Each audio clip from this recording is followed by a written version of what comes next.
Tanny Magazine would like to present for you Kicking It with Kavi's phone interview with Reggie Rivers. Enjoy. Hey guys, you're Kicking It with Kavi. We're on the phone with Reggie Rivers, pro running back for the Denver Broncos, played in the early 90s, was a superstar. He's also a professional radio broadcaster, author, motivational speaker. He has 2 degrees. Reggie, what is it that you don't do? Everybody say hi to Reggie Rivers. Hey, Reggie. Well, you know what? Now I can say I've been on Kavi's show, too. Add that to my resume. Thank you. All right, man. So, the theme of the issue this month is, Oz behind the scenes.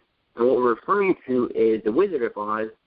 And, behind the scenes means behind the curtain, because the wizard, had all the people of Oz believing that he was like this great magician.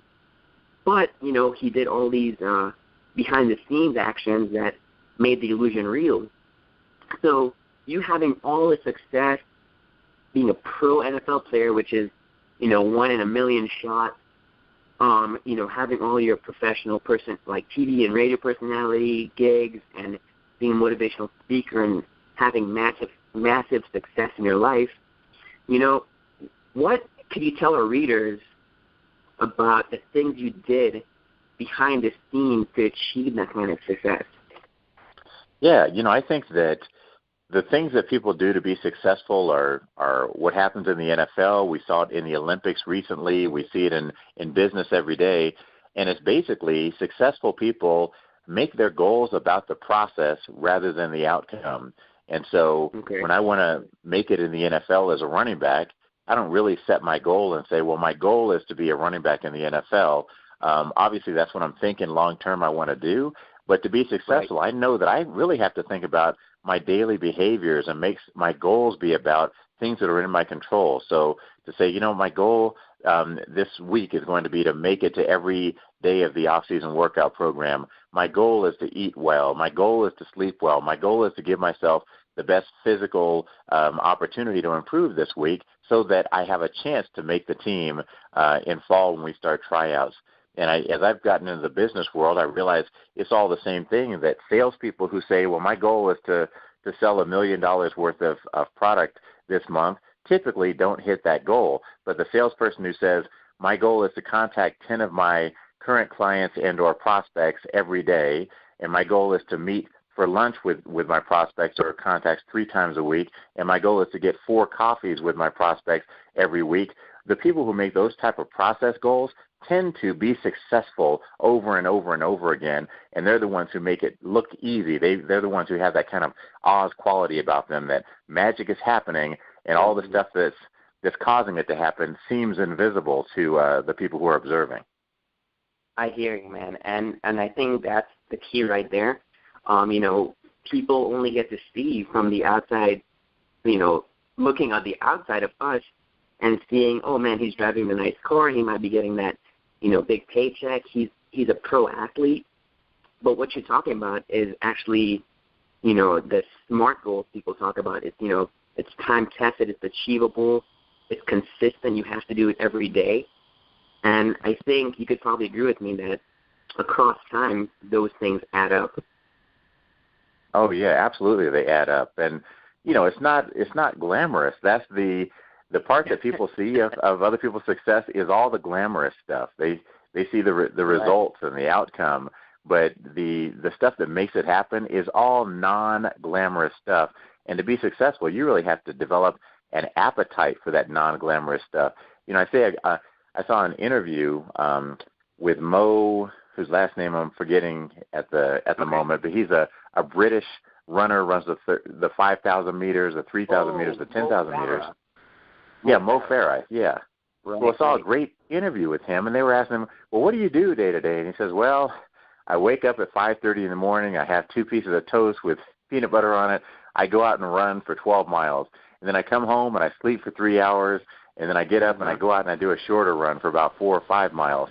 And so it was a Piers Morgan interview, in fact. And Piers said, so you do this every day? And he said, well, except for Sunday. Sunday is my day off. So what do you do on Sunday? Well, on Sunday, I get up at 5:30, eat 2 pieces of toast with peanut butter on it, and I run 20 miles.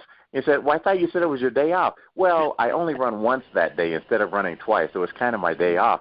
And, when you really think about the amount of sacrifice that Olympic athletes put in and how unglamorous all that is and how, they don't have a social life when they're doing all that work, but when they get on that stage and it's time to produce this result and they have this one opportunity and they get the gold medal, that gold medal is forever. And they realize how valuable that work behind the scenes was, but we don't get to see all that work behind the scenes. We just get to see them on the Olympic stage, and so we don't really appreciate how hard they work to get there. Right. And, I mean, as Mo said, that's like a 24-hour gig. You have to be consistent. You have to be regimented to even just simply wake up at 5:30. But not only that, you have 2 long-distance runs a day, and you're performing at the highest level in the world. It's a nitty-gritty, and I'm pretty sure you had the same kind of regimen or the same kind of consistency when you're at the peak of your NFL career. Yeah, absolutely. And, the biggest thing is, who are you competing against? If it's easy to do and you can just go out and succeed at whatever you want without having to do any work, well, bless you. You're lucky. You found the hidden market that nobody is mining, and you can have it to yourself. But other than that, there's always somebody that you're competing against. And as a player, I know that when I was in the NFL and the guys that I played with, one of the things we would talk about a lot are, well, what do we think the Raiders are doing today?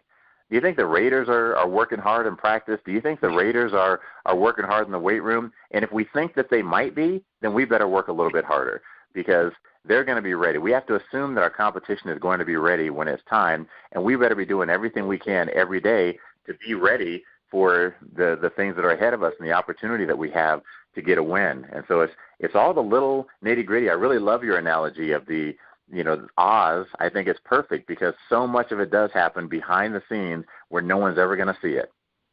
Right. And I think even on the business aspect of it, any entrepreneur or any business-minded person who wants profit, who wants success, and who wants to deliver quality is doing the same things. Like even a small business owner up to a corporate level, like you're doing a lot of work to make sure like all the parts fit. And then obviously you're referring to us seeing the Olympians run their best race in the world stage. It's like, okay, what did they do to get there? And they made sure all the parts fit together. They were training right. They were eating right. The small business owner is making sure their taxes are done, their inventory is stocked, their employees are happy, the customers are happy. So building off of that, for younger people who are now getting into football leagues or dance leagues or any kind of sport that's going to take them to the pro level and that's their dream, the statistic is it's almost impossible to make it to the NFL, but somehow people do.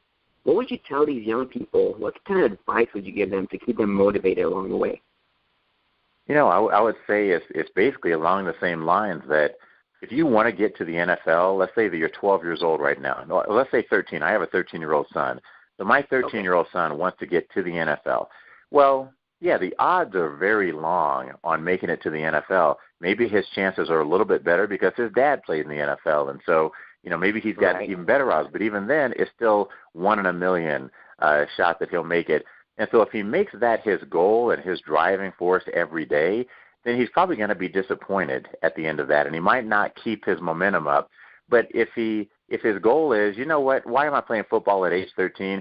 Because I want to have fun with my friends, I want to get in good shape, and I want to learn how tough I can be and how hard I can push myself.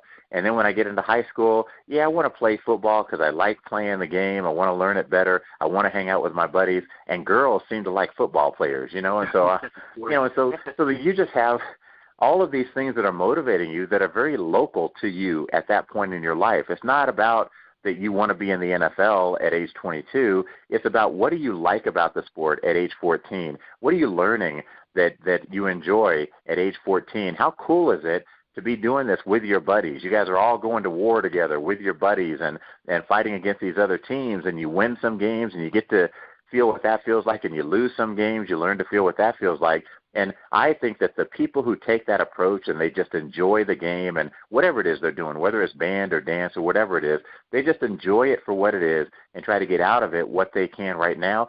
Those are the ones who tend to go the farthest because they don't put extra pressure on themselves. They don't put a goal so far out in the future that it can't motivate them. They're just focused on the thing that they can do, and they're doing it. Preaching to the choir. And, this is what motivated me, and this is why I wanted to talk to you and have a reader share what you wanted to say. Like you were saying in your TED Talk, if you want to achieve your goals, don't focus on the end result. Focus on the process, and that's where it's really at, because all you really have is this moment. And not only focusing on the process is the key idea, but, if you want to look at it from a different perspective, you're almost taking the back door in to the house to get to your goals, because a lot of people say, oh, man, look at this guy. He has like a Rolex. Oh, look, he has a $100,000 car. But, on the back end of that, those are just the fruits of his labor. Right. Those are just the prizes at the end of the road. But this guy really is focused on the process. So like the teenager who's playing football on his high school team, or the college QB who's up for the, first pick in the draft, I think at each level, the goal may change. But as you said earlier, the ultimate goal of being the running back was maybe at the top, but along the way, the challenges vary, and, your motivations change, and I guess this builds you as a person, which leads me to my next question. You need help at every different level.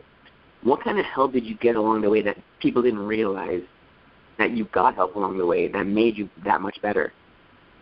Oh, boy, that's a question that is hard to answer because of the sheer depth of the help that I received. I mean, I sometimes hear people talk about, hey, I'm a self-made man. I did it all myself. I started from the bottom. Now I'm here. Right. Everybody got a deal, but I did it without one.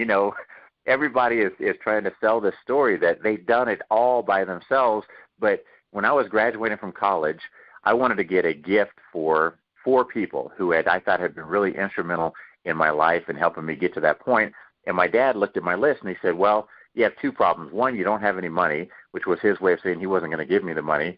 And 2, your list is too short. You're thinking of some people who you remember made some big influence on you. But what about your elementary school teachers who, first and second and third grade, when you were just learning how to read, and how, they helped you learn how to read, which then was the building block to help you graduate from college? What about the coaches who donated their time when you were 8, 9, and 10 years old, teaching your little league teams, and the impact that they had on you, and now you're about to go in the NFL, you don't have them on your list. And he started going through all of the people in our community, people at my church, people at the schools that I went to, and you just realize that the depth of the investment that people in the community make in you is hard to quantify. I mean, the school that you went to, if you went to a public school, that school is paid for by the taxpayers. There are people in that community who don't have children going to that school, but their money is going to that school to give you an education to help you achieve your goals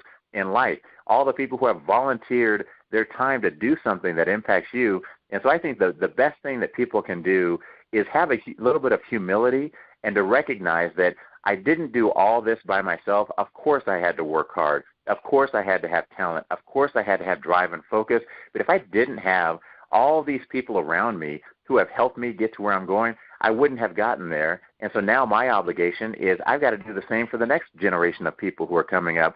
I've got to help them get the same opportunities that I had. And I think that kind of humility is what the greatest, most successful people truly have, because they understand the commitment that other people have made to them. Man, that's beautiful. And, nothing needs to be added to that statement. I think giving credit where credit is due is very honorable. And, I think it's a collective effort. And I do, even on my end, I don't think about my elementary school teacher who taught me good habits and to say, thank you and you're welcome and please and all that stuff. But it's very significant across your life. and it Right. determines, what kind of success you're going to have, even on the social aspect. I think, I know you have 2 degrees. You went to Texas State, and then you got your master's at the University of Denver. But, school gives you a lot of, academic success, time management.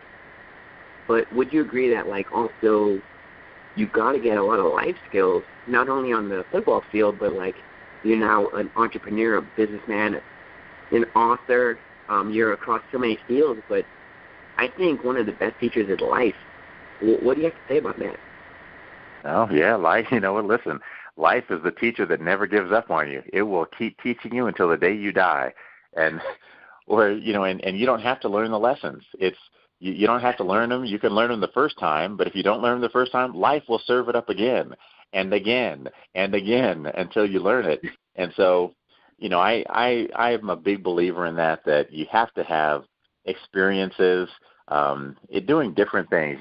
Living in different places is valuable to your brain and to your development. Being around different people is valuable to your development and your brain. Taking on things that are scary to you, challenges that are scary. And so you have to have an open mind and not, I think sometimes at a too young an age, people start to lock in on thinking that they know themselves exactly, that a 12-year-old kid says, I know for sure I'm a football player, and that's it. I don't want to play any other sports. I'm focusing all my attention on football. And I think, well, that's a little early in your life. Or, people say, well, I know I would never want to live anywhere but right here. I would never want to date anyone but this type of person. Or I would never want to work any job but this type of job. And they start to lock themselves in and close out maybe where their next big opportunity is going to come from and the next big lesson that life has to offer them is going to come from. And so I think that people really have to try to step back a little bit, recognize that no matter how much you know, it's only the tip of the iceberg of what you're going to become. And so don't shut the door on too much of that iceberg before you discover it. Keep your mind open, try different things, be open to different things, and see where life leads you down the path. That's great, and I think that's a great message for all ages. Not only our youth, but like even me. Sometimes I'm like, hey man, what do I want to be when I grow up? And I'm just like, because I don't think people should be limited to one passion or one dream or one career. I think life is dynamic enough that you could do multiple things and do them well, and achieve different goals at different times. And that's one of the cool things about millennials is that they say that millennials, unlike the previous generations who thought they were going to work one job their entire life or maybe two jobs their entire life, millennials are like, I'm going to work this job maybe for the next year, and then I'll see what's going to happen. And I work in industries where people are constantly, oh, my gosh, how are we going to ever understand these millennials? And I kind of look at it and say, maybe we shouldn't try to understand them so much as try to learn from them. Let's just, why shouldn't the millennials think, why do I have to wait in line to be president of the company? Why can't I just start my own company? Mark Zuckerberg didn't wait in line. The guys who started Uber didn't wait in line. And there's a lot of power in that to just say, why can't I do it 6 months from now if I really wanted to? And I think instead of lamenting that the millennials are different, maybe we just need to learn from them a little bit and say, okay, why shouldn't they dream big? Why shouldn't we all dream big and go after the things we want? And I to piggyback on that, like so many resources are available just with the light speed of the internet that has given us access to anything in a second. Google has now become a verb. Like, hey man, just Google it. I think the resources available, the connections, people have, with the millennial generation, the mindset of like we can network and make these connections as opposed to waiting a long time for something to happen, or having, I don't think the model of job security, works like that anymore. Like, oh, let me just stick with this job for the next 30 years and save for my retirement, because I don't think that's the way the economy works anymore. And if that's your behind the scenes, I don't think that's going to work anymore. What do you have to say about the career goals? Piggybacking off of that, what do you have to say about career goals and being in the NFL? An NFL career doesn't last for more than a few years. how does one transition from that to, your broadcasting or your writing? Yeah, I think, it's a good question. And I think you just can't be too locked in on one thing. I knew going in that the NFL, even if I had a long career in the NFL, it's going to be short in the span of my lifetime. Let's say I played in the NFL for 12 years. I was still going to retire and be 33 years old or 34 years old. And so what am I going to do for the rest of my life? And so I think during the time that I played, I was aware that there was going to be a future. I was working in the media. I was writing for the newspaper. I was doing TV shows. I was doing radio because I knew that these were the things I had studied in school and I wanted to continue. And when I got cut by the Broncos in 1996, 3 weeks later, I went to work for KOA Radio doing a radio talk show. And so for me, the transition was pretty smooth and easy. I know that for some other guys, it can be tough because they have a lot of ability. Football is what they've dreamed of their entire lives. They've made it there. They didn't really have a backup plan if football didn't work, but they were so focused on it working that they made it work. Well, now they're 29 years old and they're released from football, and they don't really have a transferable skill. It's once you're no longer in the NFL, there aren't a whole lot of places that are going to ask you to do the kinds of tasks that you were doing in the NFL. And so, I think it's important for all of us, that job security is not what it used to be. As you were saying, that you might work a job for 3 or 4 years, and then you might not just change jobs, you might change careers completely. But what are the transferable skills that you have? Like for me in football, I thought the transferable skills that I got from football is I have mental toughness, I have discipline, I have teamwork, I have leadership. I have a lot of qualities that I learned from playing football all those years that can transfer to any opportunity or situation that I'm in. And so I'm going to really focus on those transferable skills and try to find things where I can leverage those. And I think the same for anybody who's in any working environment. You leave this industry, what is it that you have that is portable, that goes with you throughout your life, that you've acquired these skills, no one can take them away from you, and how do you start to apply them maybe in a different way in a different industry? Correct. And I think, that's well said because, one, you have to really focus on your process and stay in the moment and use everything you need to do to get the job done.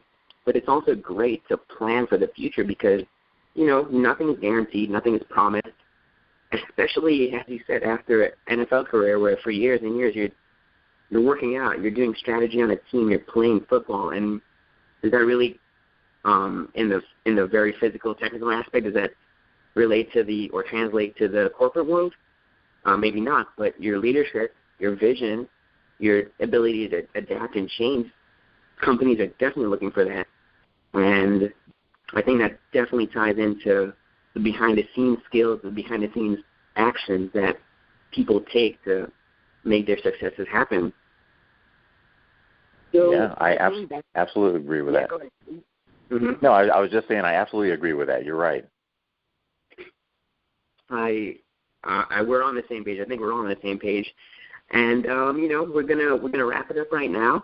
But TNE fans, if you like what you heard, leave a comment below.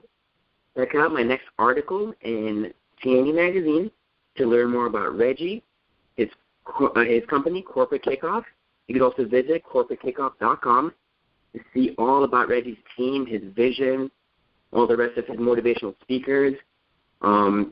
That's where his entrepreneurial spirit really shines. And Reggie, you're doing big things. I want to thank you so much for giving our readers some inspiration, some fresh ideas, motivating us. So I want to wish you all the best and wish you all the best in the future. Do you want to have any final words of wisdom for our readers? Sure. Hey, just thank you very much for having me on, Kavi. And so now I can add this to my resume. I have been interviewed by Kavi.